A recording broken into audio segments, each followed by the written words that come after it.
तो हमने अभी बता रहे थे कि है ना, अलग अलग देशों से अलग अलग ग्रहण किया गया। जैसे ब्रिटेन, तो ब्रिटेन से हमने क्या लिया, तो ब्रिटेन से हमने है ना संघीय शासन प्रणाली ली, विधि निर्माण लिए, है ना, क्या लिए, संघीय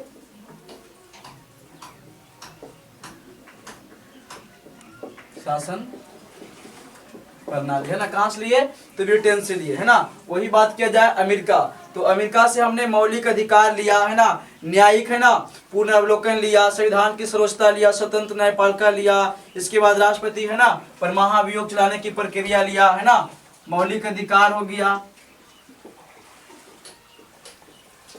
है ना। तो हम बारी बारी से आपको बताते चलेंगे, आप लोग है ना नोट्स पे करते जाए। उसके साथ साथ कहता है कि जर्मनी से जो है ना आपातकाल लिया गया, है ना, जर्मनी से आपातकाल लिया गया, है ना। उसके साथ साथ कहता है कि राष्ट्रपति का जो मौलिक अधिकार की संबंधी शक्तियां भी है, कहां से लिया गया, तो जर्मनी के संविधान से लिया गया। वही आयरलैंड की बात किया जाए तो नीति निर्देशक, है ना, सिद्धांत तत्व लिया गया, कहां से, तो आयरलैंड से लिया गया है। उसके साथ साथ जो है राष्ट्रपति का निर्वाचन मंडल की व्यवस्था लिया गया है, राष्ट्रपति द्वारा राज्यसभा में साहित्य की, है ना, के द्वारा, कला के, विज्ञान के द्वारा, समाज सेवा के द्वारा, है ना, खेल क्षेत्र के द्वारा जो राष्ट्रपति, है ना, राज्यसभा में और लोकसभा में आप लोग जानते हैं कि मनोनीत करते हैं। जैसे कि राज्यसभा में ना 12 सदस्य को, है ना, राष्ट्रपति एंग्लो इंडिया के समुदाय के तहत में मनोनीत करते हैं, और लोकसभा में वही 2 सदस्य को एंग्लो इंडिया के तहत, है ना, उसमें मनोनीत करते हैं, है ना। तो यह जो प्रक्रिया कहां से लिया गया, तो आयरलैंड से लिया गया। वही आप बात किया जाए ऑस्ट्रेलिया से, तो ऑस्ट्रेलिया से, है ना, भारत की जो प्रस्तावना, हम जैसे बोलते हैं कि, है ना, हम भारत के लोग, तो ये है ना, हम भारत के लोग, भारत को, तो यह जो प्रस्तावना है कहां से लिया गया है,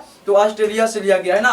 वही समवर्ती सूची लिया गया है। इसके साथ साथ जो है राज्यों के बीच संबंध और शक्तियों का विभाजन जो है, यह भी प्रक्रिया कहां से लिया गया है, तो यह भी ऑस्ट्रेलिया से लिया गया है। उसके साथ साथ बात करेंगे कनाडा से, तो कनाडा से कहा जाता है कि कनाडा से जो लिया गया है ना, तो संघीय शासन व्यवस्था लिया गया। हम जानते हैं कि भारत एक संघीय शासन देश है, जिसमें हमारी, है ना, उसमें कार्य करती है स्वतंत्र रूप से, है ना, विधायिका, कार्यपालिका, न्यायपालिका। तो भारत जो है संघीय, यानी कि भारत जो है, कहा गया कि भारत एक संघ का देश है, जिसमें 28 राज्यों और 8 केंद्र प्रशासित प्रदेश से मिलकर बना हुआ है ना।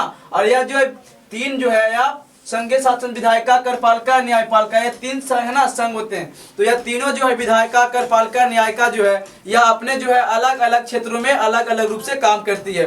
तो विधायिका को समान रूप से आप जानते हैं कि विधायिका के जो है ना क्या काम होती है, तो कानून बनाना। तो हमारे जो सांसद गण महोदय होते हैं वो कानून बनाती है, और वही विधायिका के द्वारा बनाए गए कानून को पालन करना, है ना, उसकी लागू करना क्या इसकी काम होती है, कार्यपालिका की। तो कार्यपालिका जो है विधायिका के द्वारा बनाए गए कार्य को, है ना, लागू करती है। और वही न्यायपालिका जो है कि कार्यपालिका के द्वारा लागू किए गए कानून को जो उल्लंघन करते हैं व्यक्ति, तो उसे जो हमारी जुडिशियरी, है ना, जज से जानते हैं कि न्यायपालिका के तौर पर उन्हें क्या करते हैं, तो दंडित करते हैं। तो विधायिका संसद महोदय, कार्यपालिका जिसमें जितने प्रशासन पुलिस होते आते हैं, और न्यायपालिका, है ना, तो न्यायपालिका, है ना, लोअर कोर्ट से लेकर के सुप्रीम कोर्ट की जो भी जज होते हैं वो न्यायपालिका में आते हैं, है ना, वो दंडित करने की कार्य करती है। और संविधान, तो आप जानते हैं कि संविधान जो होता है प्रत्येक देश को शासन चलाने के लिए यह बहुत जरूरी होती है ना। तो भारत के जो संविधान हो, या किसी, है ना, ऑस्ट्रेलिया हो, अमेरिका, अफ्रीका हो, कई देशों है, तो भारत की संविधान नहीं बल्कि सब पूरे देश, किसी भी एक स्वतंत्र राष्ट्र को जो है एक संविधान चलाने के लिए, वह प्रशासन चलाने के लिए उसे संविधान की आवश्यकता पड़ती है। तो कहा जाता है कि सबसे पहली बार, आपको हम आज बता देना चाहता हूं कि सबसे पहली बार स्वतंत्र रूप से जो है संविधान का निर्माण जो है किस देश ने किया था और कब किया था, आपके बारे में हम आज जानकारी दे देता हूं। कुछ छूटे हुए ऐसे से बताते हैं ना, कनाडा वहीं गया। और वही बात किया जाए तो दक्षिण अफ्रीका से, तो दक्षिण अफ्रीका के जो है संविधान संशोधन की प्रक्रिया लिया गया है, याद रखिएगा, कहां से क्या लिया गया, संविधान संशोधन की प्रक्रिया लिया गया, है ना। यह कहां से लिया गया, दक्षिण अफ्रीका से लिया गया है। और वही रूस के बात किया जाए तो मौलिक कर्तव्य से लिया गया है ना, मौलिक कर्तव्य कहां से लिया गया है, तो रूस से लिया गया है। ये आपका हो गया क्या, क्लियर, मौलिक कर्तव्य आप समझ में आ गया, हो गया क्लियर। अब आपको हम बताते हैं कि संविधान का निर्माण जो है सर्वप्रथम किन देशों ने किया है और कब किया है। तो अब बहुत जल्द बता देता हूं, बहुत टाइम अब हमने नहीं लेता हूं। तो भारत के संविधान नहीं, हमने विदेश की बात करें तो पूरा सबसे, यानी कि एकलौता एक देश मात्र जो है संयुक्त राज्य अमेरिका, यह जो है पूरे विश्व में इकलौता देश था जिन्होंने 1787 ईस्वी में एक संविधान का निर्माण किया था। और यह जो है 1787 में संविधान का निर्माण किया था, और यह जो है 1789 ईस्वी में, है ना, संविधान की यह पूर्ण रूप से लागू किया था। तो संविधान जो इन्होंने सबसे पहले कहा था 1787 ईस्वी में जो है अमेरिका ने किया था। अमेरिका जो है एकमात्र विश्व के इकलौता देश था, उन्होंने है ना, राजतंत्र के जगह पर उन्होंने राजतंत्र की व्यवस्था पर उन्होंने,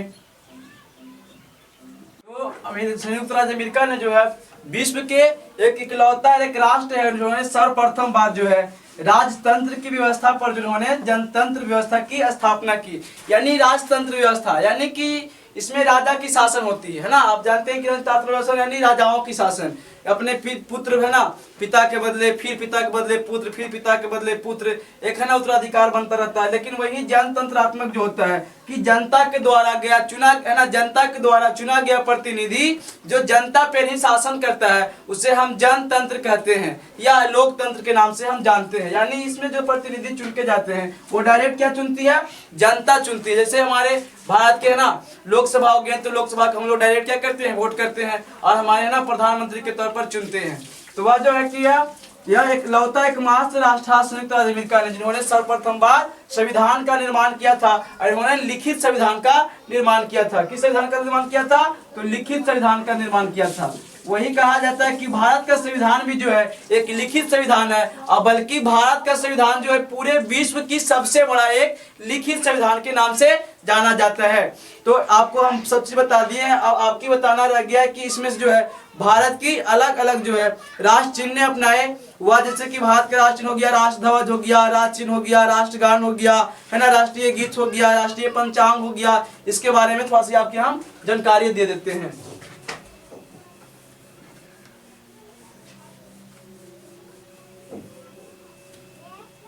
है ना, पहला हो गया राष्ट्रगान हो गया,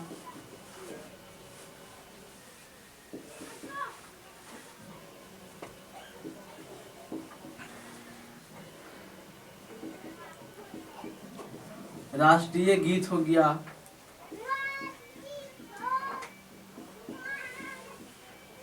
राष्ट्रीय ध्वज हो गया,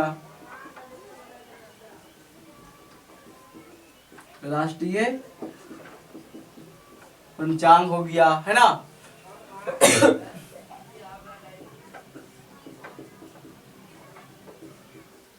राष्ट्रीय चिन्ह हो गया। तो बारी बारी सबको हम विश्लेषण कर देते हैं, और बाकी सब तो आप जानते करते हैं। राष्ट्रीय, है ना, फल हो गया, है ना, फूल हो गया, है ना, उसके साथ साथ सब्जी हो गया, मिठाई हो गया, सब तो आपकी पता ही हो गया, वृक्ष हो गया। तो आपको हम बाद में बता देते हैं बारी बारी से सभी। तो राष्ट्रगान की बात किया जाता है तो कहते हैं कि भारत का राष्ट्रगान जो है ना, क्या है, तो भारत का राष्ट्रगान जो है जन गण मन है। क्या है, जन गण, है ना, मना भारत का राष्ट्रगान है। तो इसका जो लेखक है वो रविंद्रनाथ टैगोर है। कौन है, तो रविंद्रनाथ, है ना, टैगोर। कौन है, रविंद्रनाथ, है ना, टैगोर। तो भारत का राष्ट्रगान का जो, है ना, लेखक है जिन्होंने लिखे हैं वो किसने लिखे हैं, तो रविंद्रनाथ टैगोर ने लिखा है। भारत का राष्ट्रगान जो है सर्वप्रथम बार गाया गया था, उन्होंने बताया पिछला वीडियो में डेट के साथ, है ना, 27 दिसंबर 1911 ईस्वी को गाया गया था, या कलकत्ता अधिवेशन में गाया गया था। और इसका जो है गाने में कुल समय 52 सेकेंड लगता है ना। आप जानते हो कि किसका, है ना, गाने में जो है हमारी भारत के राष्ट्रगान 52 सेकेंड लगता है। वही बात किया जाए तो यह जो, है ना, लिखी गई पुस्तक जो है, यह पुस्तक, है ना, यह गीतांजलि पुस्तक से लिया गया। किस पुस्तक से लिया गया, गीतांजलि। बार बार पूछता है भैया कि भारत के जो है राष्ट्रगान किस पुस्तक से लिया गया है, दोस्तों, तो गीतांजलि नामक पुस्तक से लिया गया है। वही बात कहता है राष्ट्रीय गीत, है ना, तो भारत के राष्ट्रीय गीत जो है ना, बंकिम चंद्र चटर्जी ने लिखे। किसने लिखे हैं, बंकिम चंद्र चटर्जी ने लिखे हैं। यह जो है आनंद मठ पुस्तक से लिया गया है। किस पुस्तक से लिया गया है, आनंद मठ पुस्तक से लिया गया है दोस्तों। और यह जो है ना वंदे मातरम, भारत का राष्ट्रीय गीत कौन है, तो वंदे मातरम है। वही बात किया जाए राष्ट्रीय ध्वज, तो भारत का राष्ट्रीय ध्वज कौन है, तो तिरंगा है। भारत का राष्ट्रीय ध्वज क्या है, तिरंगा है। इसकी अनुपात जो है 3:2 आकार की होती है ना। यह जो है है ना, केसरिया, है ना, सबसे ऊपर में केसरिया हो गया, बीच वाले भाग में सफेद हो गया और नीचे में हरा हो गया। और इसमें जो होते हैं एक चक्र होती है जिसमें 24 तिलियां होती है। बार बार एग्जाम में पूछता है कि चक्र में कितने तिलियां, तो 24 तिलियां होती है। और इसे संविधान सभा ने जो है 22 जुलाई 1947 को अपनाया था। कब? 22 जुलाई 1947 को अपनाया था। अब बात करते हैं ना राष्ट्रीय पंचांग। तो कहता है कि भारत का राष्ट्रीय पंचांग जो है ग्रेगोरियन कैलेंडर से है ना, ग्रेगोरियन कैलेंडर के साथ साथ जो है शक संवत जिसका पहला महीना चैत्र होता है, या देश का जो है राष्ट्रीय पंचांग कहलाता है ना। वही बात किया जाए राष्ट्रीय चिन्ह, तो भारत का राष्ट्रीय चिन्ह क्या है? भारत का राष्ट्रीय चिन्ह जो है सारनाथ से लिया गया अशोक स्तंभ है। क्या है? अशोक स्तंभ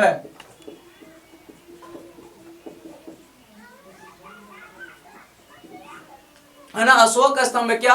अशोक स्तंभ है। इसलिए जो है 26 जनवरी है ना 1950 को, कब? 26 जनवरी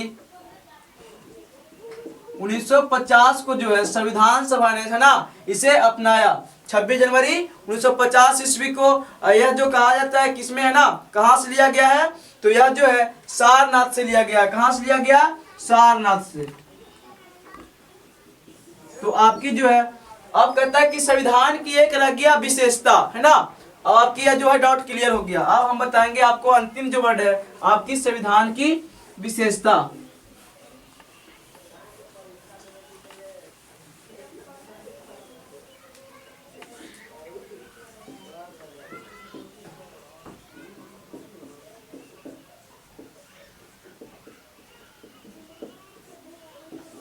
है ना, तो कहता है कि संविधान की विशेषता जो है ना, भारतीय संविधान जो है विश्व का सबसे बड़ा है ना लिखित संविधान है। साथ ही यह जो है संविधान जो है आप है ना अपने आप में जो है कई विशेषताओं को समाहित किया हुआ है। जैसे भारतीय संविधान को हो गया लोकप्रिय प्रभुसत्ता पर आधारित है ना, लोकप्रिय ना प्रभुसत्ता सत्ता पर आधारित है। और कहता है कि अर्थात जो है संपूर्णता जो है इसमें जनता में निहित है। इसके साथ साथ जो कहता है कि भारतीय जो है संविधान के 42वें संविधान संशोधन द्वारा जो है समाजवादी शब्द को प्रस्तावना में जोड़ा गया है। अभी बार बार एग्जाम में पूछता है कि समाजवादी शब्द को कब जोड़ा गया है? तो 42वें संविधान संशोधन के तहत जो है संविधान में है ना समाजवादी शब्द को जोड़ा गया है। यह जो है समाजवाद का अर्थ होता है अर्थव्यवस्था या संचालन संपूर्ण समाज के जो है हित में होना चाहिए, है ना, किसी व्यक्ति या विशेष वर्ग के हित में नहीं होना चाहिए। तो 42वें संविधान संशोधन के द्वारा जो है पथ निरपेक्षता शब्द भी जोड़ा गया है संविधान में, है ना, जोड़ा गया। पथ निरपेक्षता के अर्थ होता है कि राज्य का जो है अपना कोई धर्म नहीं होगा और राज्य की दृष्टि में जो है सभी धर्म अवलंबी समान होंगे और धर्म के जो है ना आधार पर किसी के साथ जो है कोई भेदभाव नहीं होनी चाहिए। और कहता है कि जो है इसके साथ साथ जो है साथी नागरिकों को अंतःकरण की आजादी प्रदान की गई है, ये ताकि लोग जो है स्वेच्छा से किसी भी अपने धर्म को पालन कर सके। तो आपको हम बारी बारी से आर्टिकल में बताएंगे, है ना, कि कितने आर्टिकल में क्या है वो बारी बारी सबको हम बताएंगे। तो कहता है कि अब इसकी विशेषता जो है कि सबसे पहले कहता है कि भारतीय संविधान को कठोरता में नम्रता का मिश्रण, यानी कि पहला जो है कठोरता में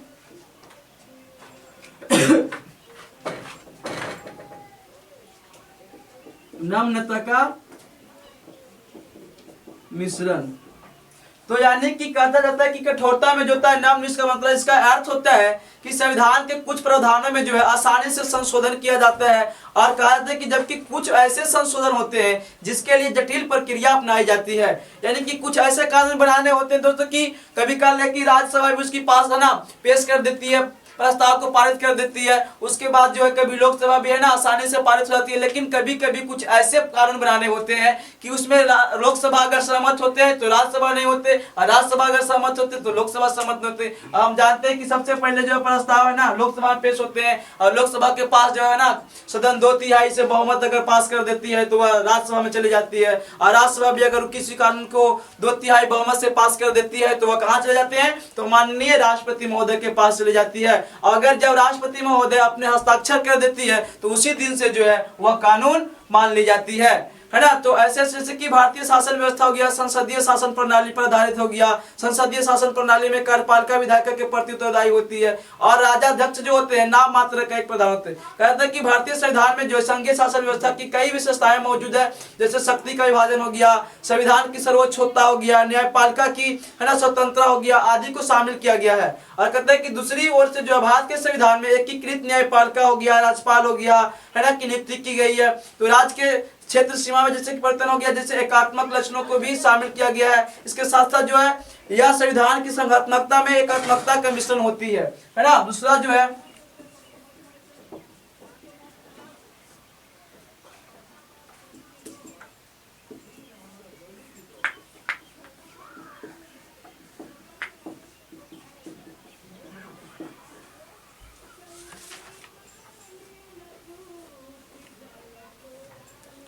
इसके साथ साथ कहता है कि भारत समाज में जो है भारतीय संविधान का द्वारा जो राजनीतिक समानता के साथ साथ जो है सामाजिक और आर्थिक समानता भी स्थापित करने की बात कही गई है। तो सबसे पहले एग्जाम में ये भी कह चुका है कि केसी हेयर ने जो कहे हैं कि भारत के संविधान को जो है अर्ध संघीय कहा गया है। क्या किया गया? तो अर्ध संघीय। तो अर्ध संघीय के जो है सबसे कहने वाले थे कौन? अर्ध संघीय। कि भारत के संविधान का अर्ध संघीय किसने कहे हैं? तो उनको नाम केसी है ना, केसी हेयर ने सबसे पहले उन्होंने कहे थे कि भारतीय के जो है संविधान का अर्ध संघीय कहकर किन्होंने संबोधित किया है? तो केसी हेयर ने कहे हैं। इसके साथ साथ जो कहता है कि भारतीय संविधान में जो संघात्मकता और एकात्मकता दोनों को मौजूद लक्षण होते हैं, अतः न तो इसी है ना पूरी तरह संघात्मक और न ही पूरी तरह जो है एकात्मक, है ना। यह किसने शब्द कहा है?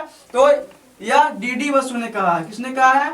तो डी बसु ने कहा है ना। डी बसु ने श्रीमान कहे कि संघात्मकता में एकात्मकता का मिश्रण, यानी इन्होंने कहे कि ना पूरी तरह से संघात्मक है ना पूरी तरह से एकात्मक है। यह कहकर जो संबोधित किसने किए हैं? तो डी बसु ने किए, है ना। और अर्ध संघीय किसने कहे? तो केसी हेयर ने कहे, है ना। और कहा जाता है कि भारत जो है एक है ना जनतांत्रिक प्रणाली स्थापित है ना। आप जानते हैं। तो आपकी यह जो वीडियो है संविधान के निर्माण से पूरी हो गई है ना। अगर आपको कुछ अगर छूटा है, इसमें त्रुटि अगर नजर आती है तो हमारे है ना यूट्यूब चैनल पे आप कमेंट करें, है ना। उसकी हम सुधारने की कोशिश करेंगे। और यह बहुत बहुत आभार मैं प्रकट करता हूं कि हमारे यूट्यूब चैनल से आपको जुड़ने के लिए मैं आपसे अच्छा आशा रखता हूं कि आप मेरे है ना चैनल को लाइक करेंगे, सब्सक्राइब करेंगे और दोस्तों कमेंट करना ना भूलें, है ना। कारण कि उससे जो हमारी त्रुटि होती है तो उससे हम सुधार करेंगे और आपको अच्छी से अच्छी जो है आपकी हम पहुंचाने की कोशिश करेंगे। तो बने रहे हमारे YouTube चैनल के साथ। हमारे YouTube चैनल में जुड़ने के लिए आपका धन्यवाद।